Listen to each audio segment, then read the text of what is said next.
Pero bago ang lahat, kayo aking inaniyahan mag-subscribe, like and share at pindutin nyo na rin ang notification bell para sa iba pang mga uploads.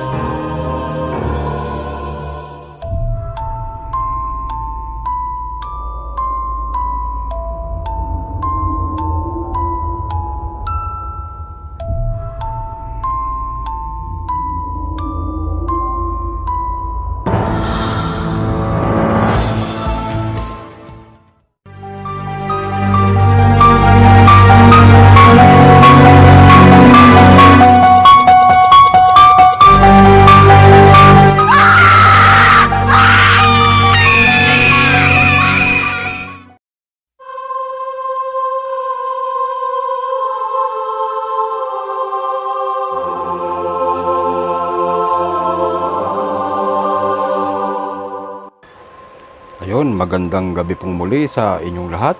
Magandang gabi, magandang umaga, tanghali, hapon. Saan mo po kayo ngayong panig ng mundo naroon? Kumusta po kayo at ang inyong pamilya? Lalong-lalo na po yung mga nasalanta ng bagyong Karina. Nawa po ay okay lang kayo dyan at lungkot isipin na marami tayong kababayan na naapektuhan dahil sa bagyo. Maraming lumubog sa baha, maraming nasirang ari-arian,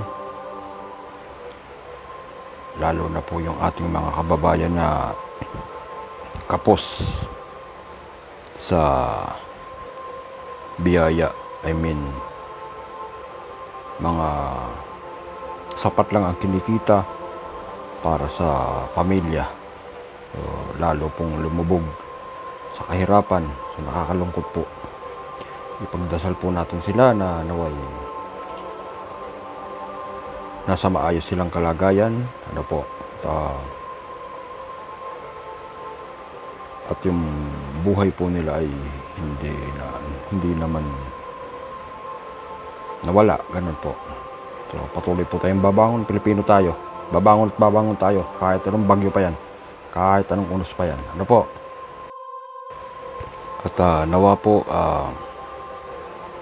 yung mga susunod pa na bagyo, hindi ko naman po masasabi na wala ng bagyo mapasok. Tayo ordinaryong tao lang.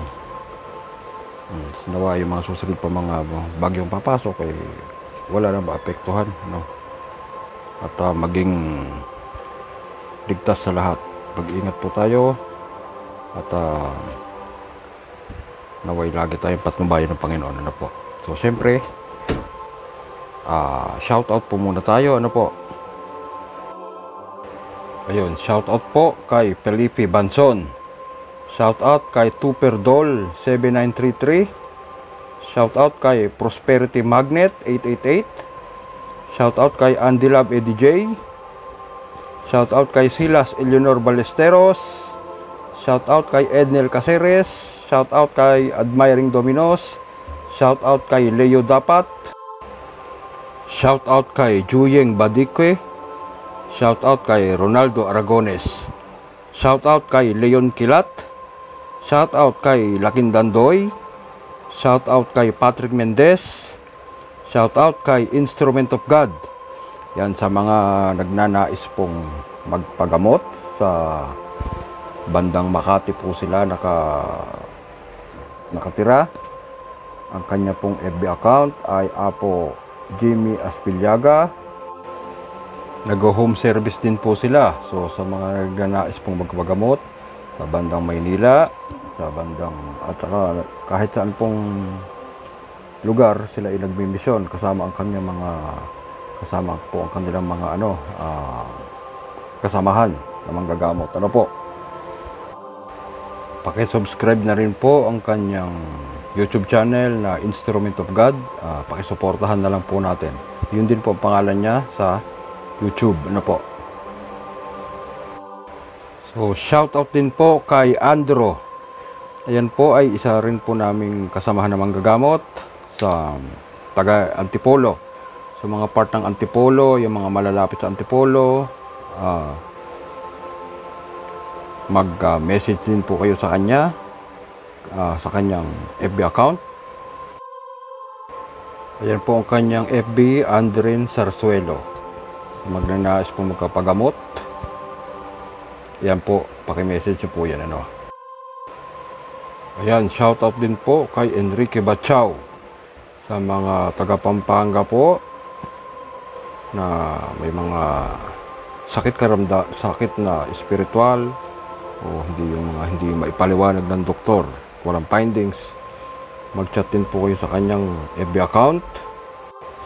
Yan, Pampanga, Laguna, Bulacan. Basta sa parting malalapit sa Pampanga, yan. Olongapo, at kung saan man po yan, ano. Siyempre po, shoutout din po kay Mark Joseph Camara sa mga taga-Irusin, Sorsogon po. Mag-ano po kayo sa kanya, sa kanyang FB account.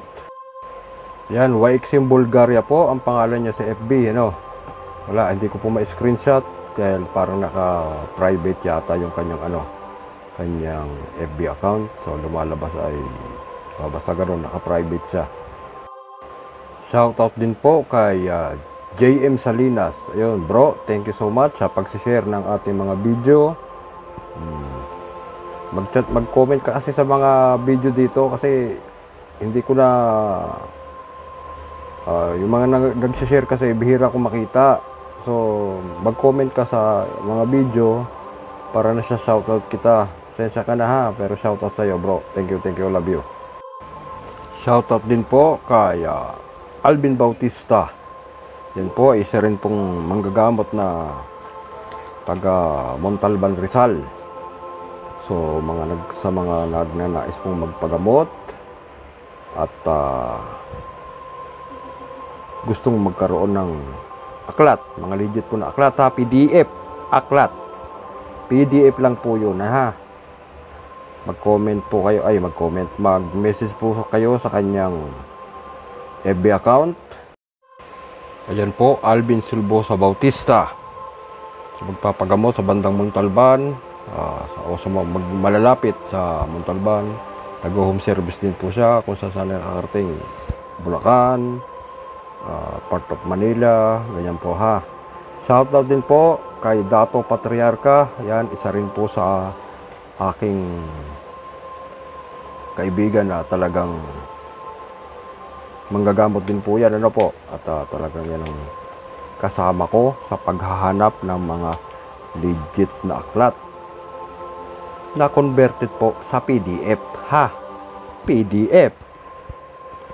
At thank you, bro. Ngayon sa gusto po magpagamot sa kanya, mag-message din po kayo sa kanyang FB account, Dato Patriarca. Naglilimos din po siya ng mga medalyon, ano po, na kukonsagrahan po yan ng 7 araw bago po ipadala sa inyo at nakapatungkol sa pangalan nyo, ano po. At syempre po, last but not the least, si Shenshen Lablab. Yan po. So maraming salamat po sa mga masisipag na nagko-comment, sa mga nagnanais pong ma-shoutout, lalo na po yung mga bagong subscribers. Mag-comment po kayo sa alinmang mga video na aking pong mga inilapag o in-upload para ma-shoutout ko po kayo at mapasalamatan na rin po, ano po. So sa mga nagnanais naman po magpagamot sa akin, dito lang po ako sa 13 Martires, Cavite. Pwede po ako mag-home service din. Mag-chat lang po kayo sa aking FB account o mag-comment kayo rito. Yan po ang aking FB account, ano po, Vendetta. So sa nagnanais po na magpagamot ng spiritual na karamdaman, ano po, pwede po kayong mag-chat sa akin para matugunan ko po kayo. And wala pong bayad ng aking gamutan. Nasa sa inyo na po nung ngayon kung magbibigay ko ng donasyon. Wala pong sapilitan, ano po, ako'y hindi naniningil. Ano, nasa sa inyo kung magbibigay ko ng donasyon. Salamat po, yun naman po ipinambibili ko ng kandila at insenso at mga ginagamit din sa gamutan. Ano po, ulitin ko po, libre. Ano po. So ayun, maidagdag ko na rin po. Ang akin pong mga itinuturo ay mga nanggaling po sa PDF. PDF pero galing sa original na aklat. At although may mga PDF na binibenta dyan sa kung saan saan dyan, yun po, kung tama po yung orasyon na kinuha nyo ron, wag nyo mamaliitin. Kasi nasa nagpapagana po ng orasyon yan. Kaya po doon sa mga walang tiwala sa PDF, wala na akong magagawa po sa inyo. Sa kami, napapagana namin. Kasi ang PDF po namin ay hango mismo doon sa original na aklat. Doon mismo sa pinagkuhanan namin noon. At siya rin nagbunyag sa akin sa totoong mga presyo ng mga aklat na yon. At meron pa rin po ako mga nakuha sa kanila na parte rin po ngayon ng ibabahagi ko.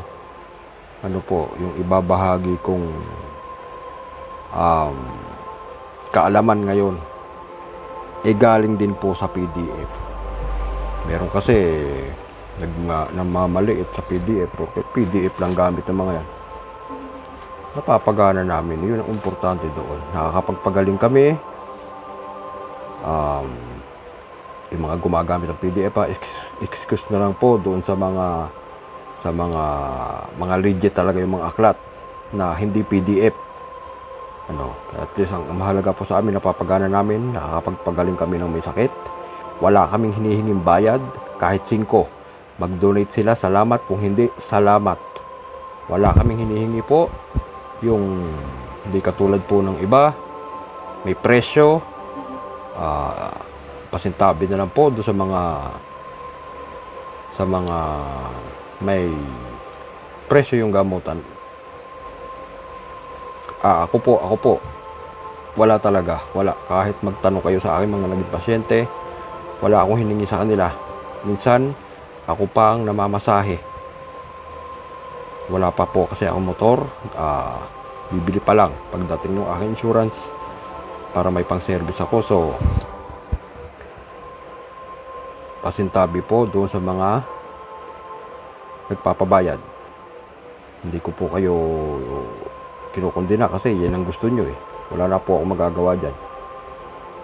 Kaso yung iba, porque medyo may kaya-kaya, alam na may ibubuga, may ibibigay, sinasambantala na. Sana po maging makatao lang din tayo. So, yun po. So, ang ibabahagi ko po ngayon ay yung pamamaraan kung paano makakuha ng agimat. Marami pong klase ng agimat na galing sa kalikasan. Marami pong katulad po ng sintas ni Abad.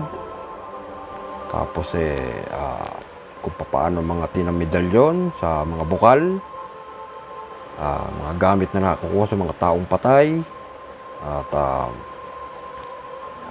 ano pa ba yun? Kay Padre Abad, kay Padre Abad na may espada at Padre Abad na may libro. Marami po yan. Pakikipagsugal sa magaling na lalaki ng kamatayan. Marami. At ano pa ba? Sa mga bulaklak ng tanglad, bulaklak ng asis, agimat ng pusang itim. Marami po yan.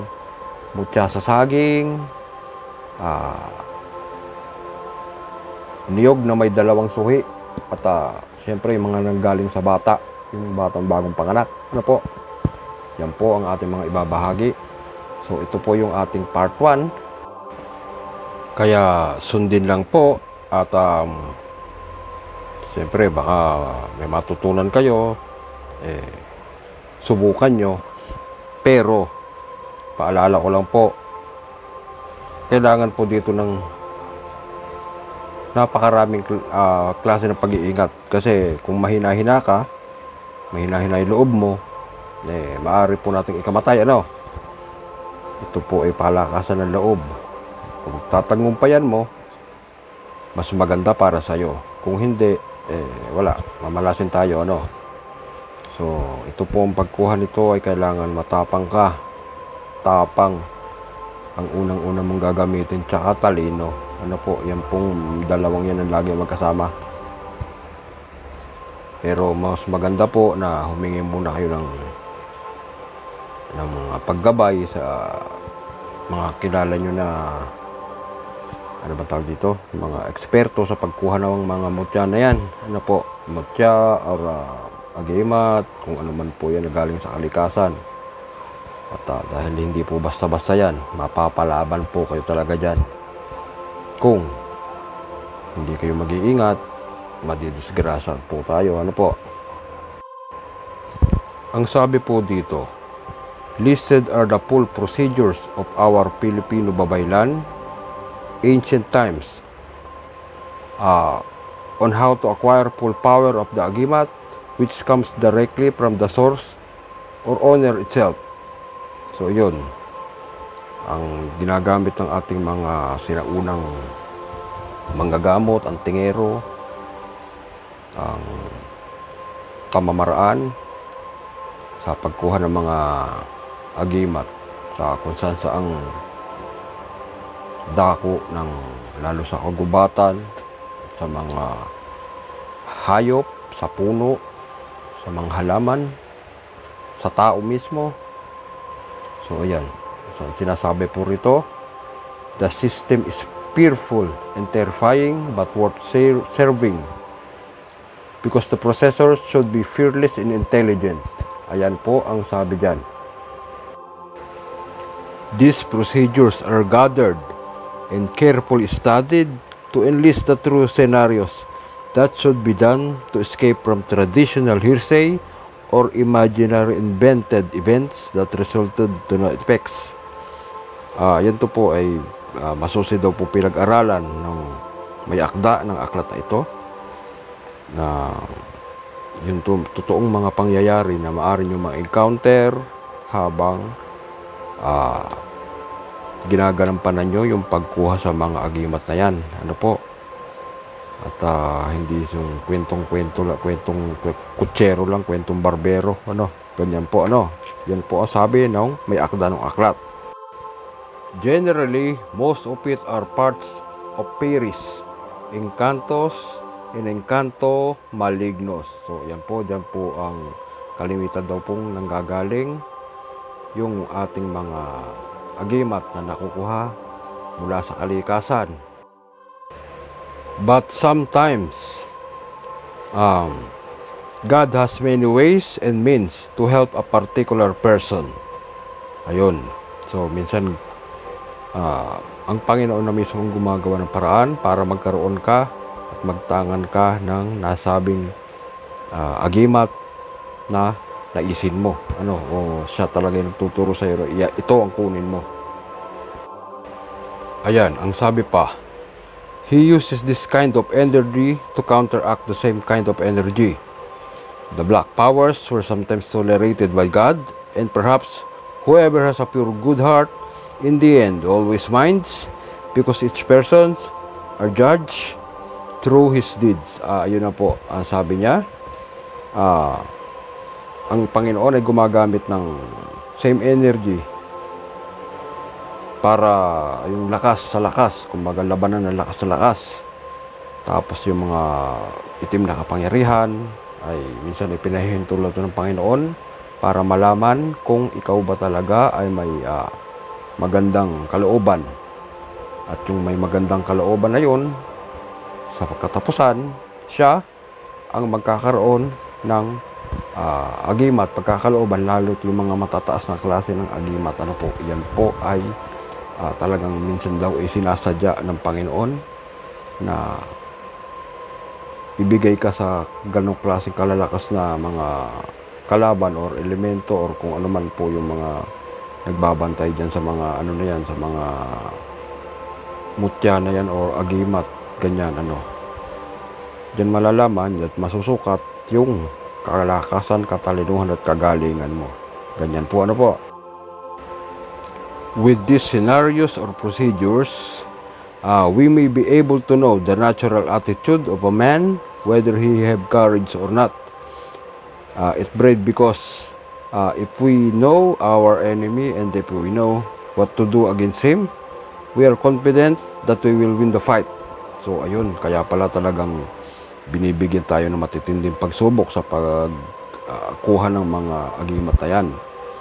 Lalo't yung pinakamalalakas halos na kalaban para masukat natin kung tayo ba talaga ay karapat-dapat para doon sa gamit na yon, ano po, sa pagiging matapang, yung ating skills sa pakikipaglaban, at para kung sakali na talagang may kalaban tayo na halimbawa meron na tayong kaya natin ipagtanggol yung sarili natin o yung kapwa natin sa mga anumang uri ng kapahamakan, sa mga lalo higit sa mga elemento, mga masasamang klase ng kapangyarihan, ano po, diyan tayo susukatin sa para pagkalooban ng kapangyarihan. Yun po ay ayon doon sa nabasa ko sa PDF, ano po. So, ang sabi pa, this is the motive of the topic, to make you know, so that confident that we build in you, so that even though you have not given a chance to do it in your time, others may do it in their time, as long as these procedures will not lost or fade till the end of time. So ayun, magtagumpay mo daw po tayo o hindi, yan po ang motibo ng ating ganitong usapan na ito, para malaman po ng lahat, yung mga lalo pong mga interesado makakalap ng mga ganyang klase ng agimat, magkaroon po ng tiwala sa sarili at lakas ng loob na gawin ang mga bagay na yan, ano po. Pero akin pong ipapaalala, sobrang pag-iingat po, kasi hindi po basta-basta ang makakalaban natin dyan, lalo yung klase na malalakas na pagsubok, matitibay na kalaban, So narito po ang mga proseso.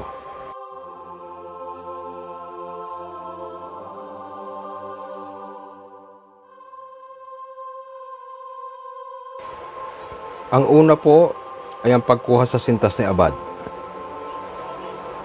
Sino po ba si Padre Abad? Si Padre Abad po ay ang sinasabing hari ng kamatayan. Ang kanyang gawain ay pagkatapos ng pagbimisa sa simbahan ay dumidiretso siya sa sementeryo upang magbendisyon ng patay. At ayon sa aklat, ito daw ay aabangan mo sa sementeryo upang ang kanyang agimat o kapangyarihan ay makuha mo. Kinakailangan lamang na dumaan ka sa tamang proseso. So ayun, kung atin po napakinggan, dito pa lang ay meron ng pamilin na talagang kailangan dumaan ka sa tamang proseso, ano po, dahil talagang ito ay isa sa delikado na gawain. Ang sabi pa, sa mahal na araw ng Biyernes Santo, so hindi ko alam kung anong oras yun, basta siguro pagkatapos ng misa, kahit na anong misa, anumang oras yun, alas 6 siguro ng umaga, tanghali, or hapon, hindi natin alam, ano po. Siguro, tinutukoy niya, basta kahit ano sigurong oras na matapos ang misa, Ang sabi, sa mahal na araw ng Biyernes Santo ay magpunta sa sementeryo, ngunit bago gawin, ito ay dapat nating malaman ang alamat ng sementeryo o kung anong uri ng Padre Abad ang naroon, sapagkat bawat sementeryo ay may iba't ibang uri ng kapangyarihan ang nagbabantay at kinakailangan angkop ang pamamaraan sa Padre Abad na lalabanan.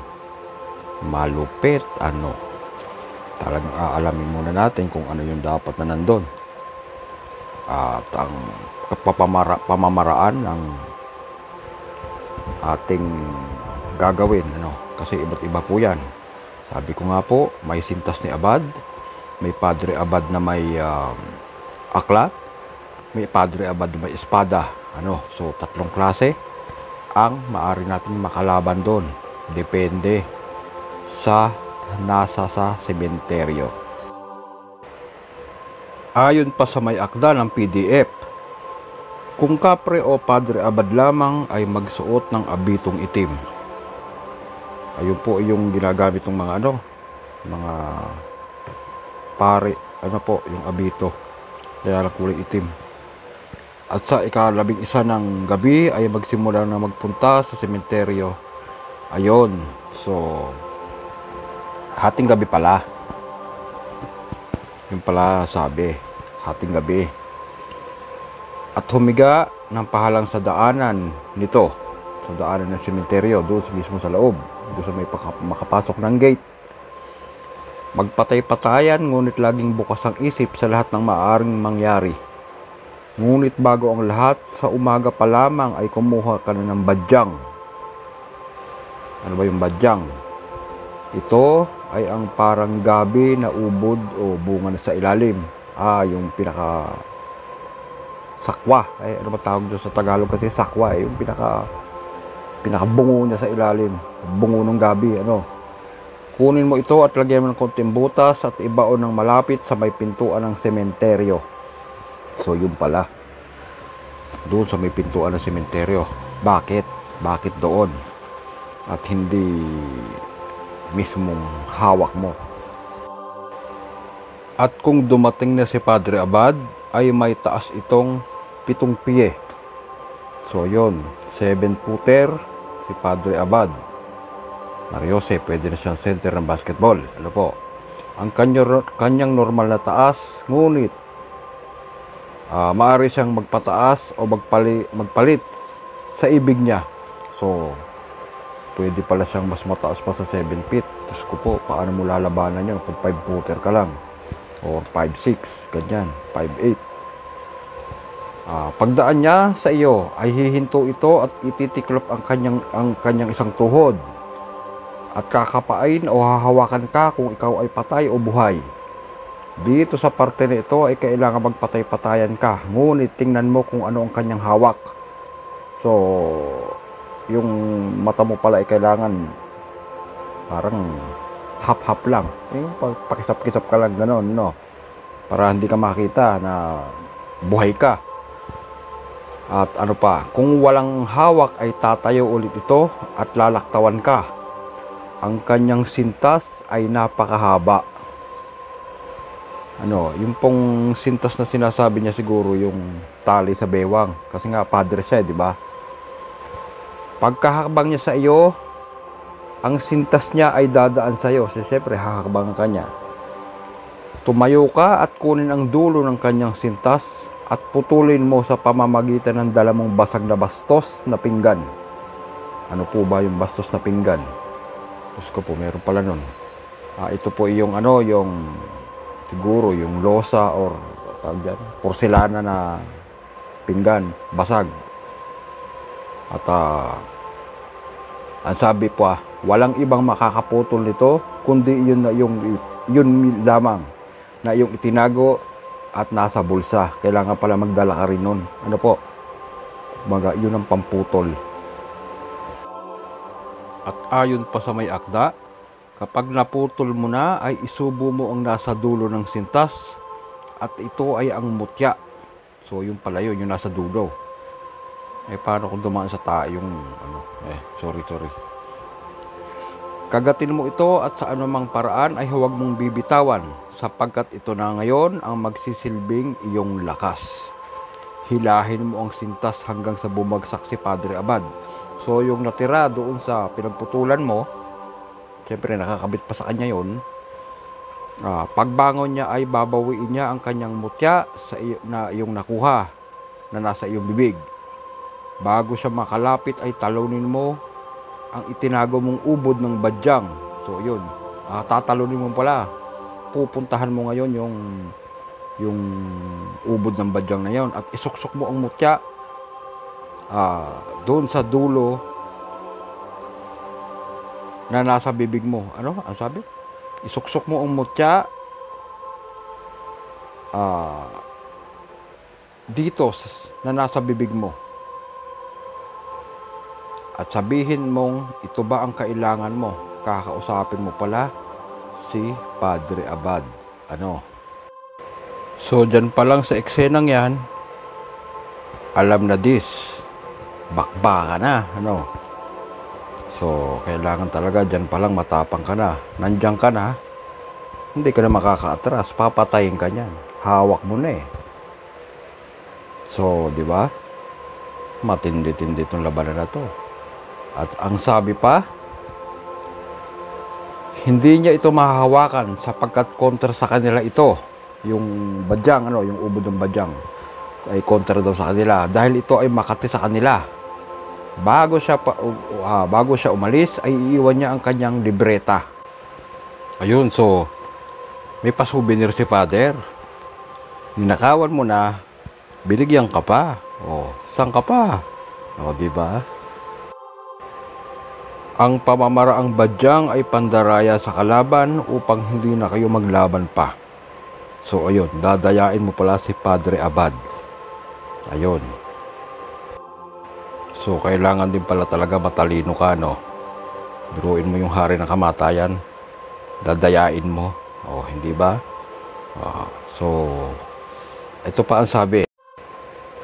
Kung wala ka naman daw badyang, kayo ay maghihilahan. Naku, yari ka.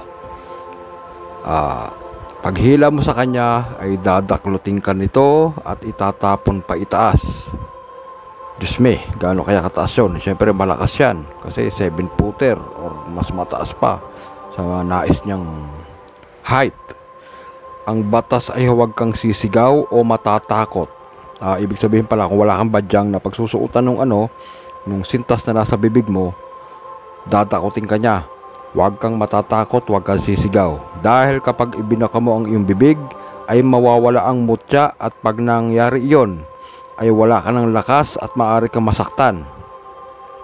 Habang ikaw ay bumabagsak, ay makikita mo ang mga sibat na iyong babagsakan. Ito ay guni-guni mo lamang, basta't huwag kang matakot at mapapansin mo ito pala ay mga kamay niya na ikaw ay kanyang sinalo. Ikaw ay ihahagis niya ng maikapito at pataas ang pataas. Ngunit pagkatapos ito ay pagkatapos ng 7 talon, 7 hagis siguro sa'yo ang ibig sabihin niya, siya ay luluhod at ilalabas niya ang isang libro at tatanungin ka kung gusto mo ito. Pipilitin kanyang ibuka mo ang iyong bibig para makuha niya ito uli. Huwag kang sumagot. Ibig sabihin, huwag kang bubukang bibig. Pwede siguro iling o tango lang. Pwede yon. Basta kunin mo ang libro at tumalikod ka at sabay uwi. Siya naman ay makikita mong lumuhod at nagdadasal. Yun. Yun daw pala ang proseso nun. Kaya lang parang madali lang kung babasahin, Pero pag nandiyan ka na, nandiyan na sa prosesong yan, hindi natin alam kung ano itsura ni Padre Abad na yan. Kung ayan ba bungo o parang si kamatayan nga talaga kasi hari daw ng kamatayan so delikado ka, talagang mamamatay ka dyan, po. At ito daw ang sinasabing sintas ni Abad. Matatalian mo daw ang lahat ng bagay na sa pamamagitan ng sintas. So siguro gaano kaya kahaba yung sintas na yun, yung puputulin mo na yun, po, wala naman binanggit dito. O siguro ko wala akong idea, basta sabi lang putulin, isusubo. Hindi ko alam, wala po akong idea dyan, po. At hindi ka rin tatabla ng kahit anumang bagay. Ang sintas sa itali mo mula sa iyong kalingkingan ng iyong paa, sa pinakamaliit, at ipupulupot mo ito pa itaas hanggang ulo at matatapos sa tainga. Ay, so mahaba, mahaba pala yung sintas na yun. Ibig sabihin, ipupulupot mo sa katawan mo hanggang ulo, mula ulo hanggang paa. So pwede siguro mga isa hanggang 2 dipa makukuha mo, pwede mo kuhanin. Or siguro maiksi lang, pero pag itinali mo sa katawan mo, simula sa paa, humahaba. Ano po, siguro ganun po siguro yun, ano po. At ako'y walang idea dyan. Kung ako itatanungin nyo, kung kaya kong gawin to, 50-50. 50-50 po. Hindi ko sinasabing kaya ko, hindi ko rin sinasabi na hindi ko kaya. 50-50. Pwedeng oo, pwedeng hindi. Depende po sa sitwasyon at bahala na. Ano po? Kaya hindi po ako nagtatapang-tapangan dito, hindi po ako nagdudunong-dunungan. At ako yung nagsasabi lang ito, wala akong alam dito sa ano na to. Ito yung binabasa ko lang po, ano. So, ganun daw po pala ang proseso, no, ng pagkuha ng sintas ni Abad. Ang susunod naman po natin ay si Padre Abad na may espada. So, ayun na nga. Espada na nga pinag-uusapan din eh, no? Medyo delikado na to. So, ito po ang sabi. Ganun pa rin po ang proseso ha. Yung pupunta kayo doon sa sementeryo ng hating gabi, hihiga ka doon sa gitna, doon sa ng pahalang, ano. At tapos, siyempre lalapit sa'yo. Ito na ang senaryo. Ang sabi, kung sa iyong pagkahiga at paglapit ni Padre Abad ay may napuna ka na siya ay may dalang espada, ay humanda ka. O yan, humanda daw kayo. Sapagkat pagkatapos kanyang matingnan at kung ikaw ay patay o buhay, ay tatayo ito at bubunutin ang kanyang espada. So yan na, yari ka na. Kinakailangan daw na sa ulos na kanyang gagawin ay mailagan mo ito at maagaw ang espada. So 7-footer, paano maagaw ang espada, Mario Josep? At kung maagaw mo daw ang kanyang espada ay magkakaroon siya ng isa pang espada. Kayong dalawa ay mag-iespadahan. So, gawin mo ang lahat upang maiwasan mo ang lahat ng kanyang hambalos. So, siyempre, mas malakas to sa'yo. Nang sabihin natin 3 ulit or 4 ulit or hindi natin alam yung lakas ni Padre Abad na may espada. So, siyempre, labanan ito ng higante at ng normal na tao, siyempre. Habang tumatagal ay parang tinuturoon kananyang umiskrema at lumaban. So ayun, Fernando po Jr., maestro. Yung pala ang labas nun. At tatagal ito ng kalahating oras. Matagal din, So syempre kailangan talaga may lakas ka dyan. Buo ang loob mo dyan kasi talagang ang hambalos ito ay malalakas. Ano po? Papatayin ka niyan para hindi mo makuha yung kanyang mga agimat, So, yun pala, ganun. Kung hindi niya maagaw ang espada niya sa'yo, ay papakitaan ka rin niya ng libreta upang maaliw at makalimutan mo ang intensyon mo sa espada upang mabawi niya ito. Basta kunin mo na lamang ito at umalis at umuwi ng bahay. Magaling ka sa eskremahan o sa paghawak ng baston. So ayun, si Fernando po Jr. doon sa espada, panday, ayan ganyan, tsaka si Lizardo at si Flavio, yan. Tapos magaling ka raw sa paghawak ng baston. So Lito Lapid, Kamagong, yun po, pasensya na po at medyo babanggit ako ng mga mga movie kasi pampa good vibes lang ba po, pero seryoso pong usapan ito mga kapatid. So ang mahalaga po diyan ay yung pag-iingat, katalinuhan at lakas sa pagkikipaglaban diyan kay Padre Abad na may espada.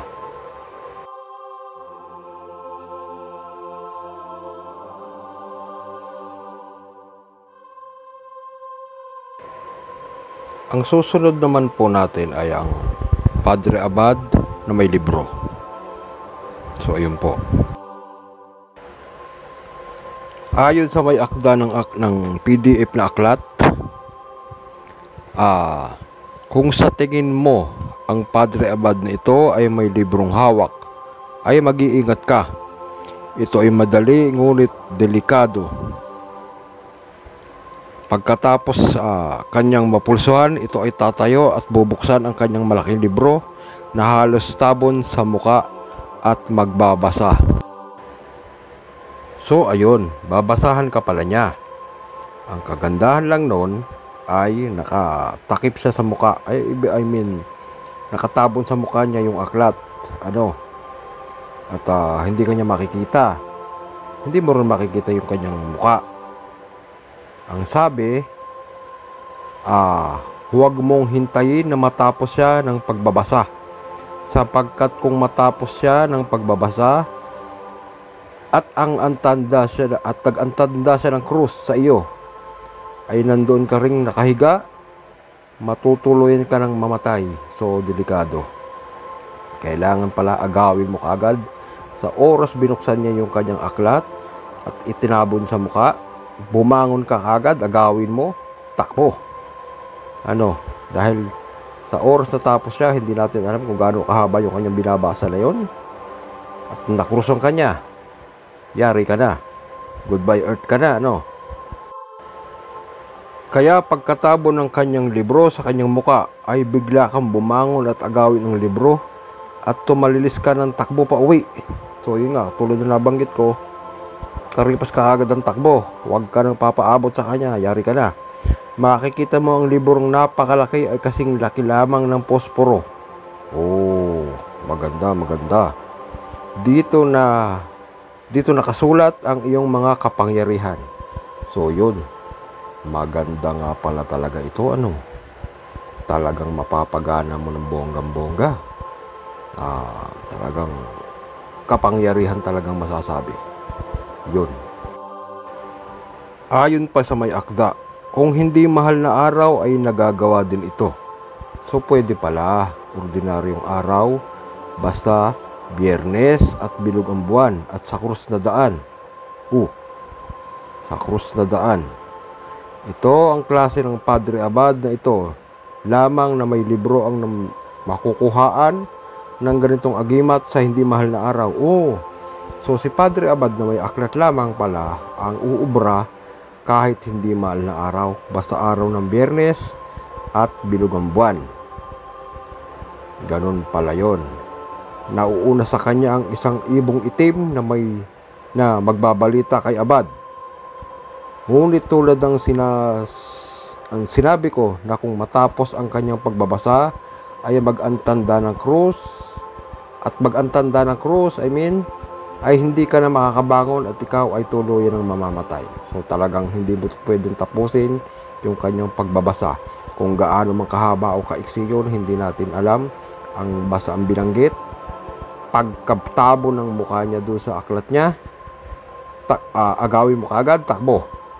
Ganon ang sabi sa PDF.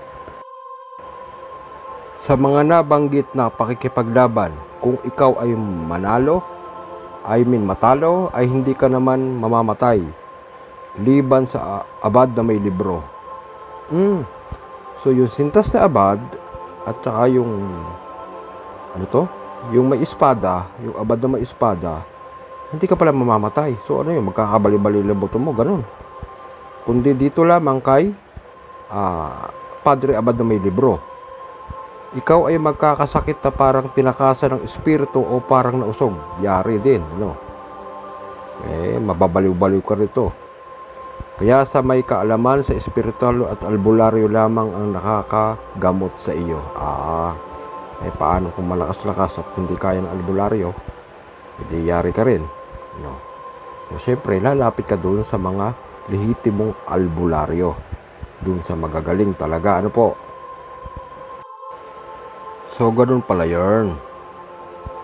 So, basta kung susubukan nyo po, ingat lamang kumonsulta muna kayo sa mga eksperto, sa mga albularyo, sa mga antingero, at Sa mga gagawa po niyan ay siguraduhin niyo pong kaya ng kalooban nyo. Dahil sa oras na simula na kayo dyan, nandun na kayo sa sitwasyon na yon, dalawa lang po pwede nyo kauwian dyan. Itutuloy nyo o aatras kayo. So yun po ano. So pansamantala po ititigil po muna natin ito. Abangan na lang po yung part 2 para medyo mahaba-haba na. Sa susunod naman po, marami pa tayong ibabahagi. Siguro abutin tayo ng part 3 or siguro higit pa. Maraming salamat po sa inyong pagsubaybay at sa inyong pag-subscribe. Paki-like and share po sa ating mga video. So maraming salamat po. Ingat po kayo lahat. God bless and good night.